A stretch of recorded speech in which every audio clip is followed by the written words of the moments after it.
త్యాగ సంయమకాలవిత్, ఎప్పుడు ఏది చెయ్యాలో, ఎప్పుడు ఖర్చు పెట్టాలో, ఎప్పుడు దాచాలో ఇవన్నీ తెలుసున్నవాడు. ఇంతకన్నా అదృష్టం, ఇంతకన్నా అవకాశం నాకు రాదు అన్నప్పుడు అక్కడ ఖర్చు పెట్టడం తెలుసు.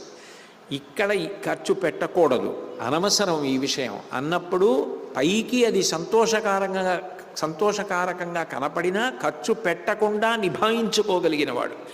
నా సద్గ్రాహి, మొండి పట్టుదల పట్టడం. నేనేదో అన్నాను కాబట్టి అదే అవ్వాలి ఇంకా అని పట్టుదల పట్టడం.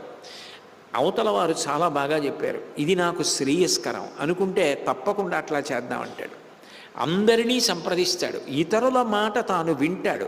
అది బాగుందనుకున్నప్పుడు అది పాటించడానికి సిద్ధపడతాడు తప్ప నేనన్నాను కాబట్టి ఇదే చెల్లాలన్న మొండి పట్టుదలతో ఉండడు. అది చాలా ప్రమాదకరమైనటువంటి లక్షణం.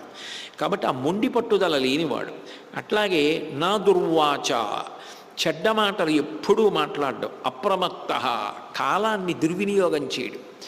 కాలము అపూర్వమైనది. అటువంటి కాలం దుర్వినియోగం కాకుండా ఎప్పుడూ ఏదో ప్రయోజనాత్మకమైనటువంటి పని చేస్తూ ఉంటాడు. మంచి పని చేయడం విషయంలో అలసత్వాన్ని పొందడు. సోమరితనం లేకుండా ఇది చెయ్యడం నాకు అభ్యున్నతికారకం అని చేసుకెళ్ళిపోతూ ఉంటాడు. స్వదోష పరదోషవిత్, ఇది చాలా గొప్ప విషయం. నిజానికి చిన్నతనం నుంచి అలవాటు కావలసిన విషయం ఇది. ఎందుకనంటే ప్రపంచంలో బోలెడన్ని చదువుకున్న తర్వాత ఏదైనా అడిగితే చెప్పగలరేమో కానీ మీ బలమేమి, మీ బలహీనత ఏమి అని అడిగారు అనుకోండి, జవాబు చెప్పడం చాలా కష్టం. ఇది నా బలం అండి, ఇది నా బలహీనత అండి అని చెప్పడానికి చాలాసేపు ఆలోచించవలసి ఉంటుంది. తన బలాన్ని తాను తెలుసుకోగలడు, తన బలహీనతని కూడా తను తెలుసుకుంటాడంటే తనని తాను పరిశీలించుకుంటుంటాడు. నా యందు ఈ దోషం నడుస్తోందని తెలుసుకొని దాన్ని దిద్దుకుంటాడు. ఇతరుల యొక్క దోషం ఎక్కడుందో కూడా పట్టుకుంటాడు, పట్టుకుని దాన్ని దిద్దడానికి ప్రయత్నిస్తాడు. కాబట్టి స్వదోష పరదోషవిత్, కృతజ్ఞుడు, చేసిన ఉపకారాన్ని మర్చిపోడు. దుష్టులను నిగ్రహించగలడు, శిష్టుల్ని రక్షించగలడు. ధనం సంపాదించడం తెలుసు, వ్యయం చేయడము తెలుసు.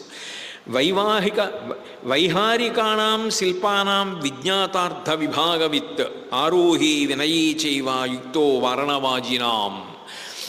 ఎంతటి వాడికి కూడా మనసు అప్పుడప్పుడు కాస్త ఉల్లాసంగా గడపాలనిపిస్తుంది.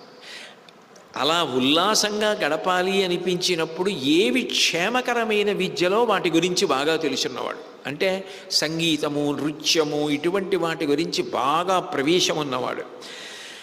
ఎంత పొగరబోతు ఏనుగునైనా గుర్రాన్నైనా వశం చేసుకో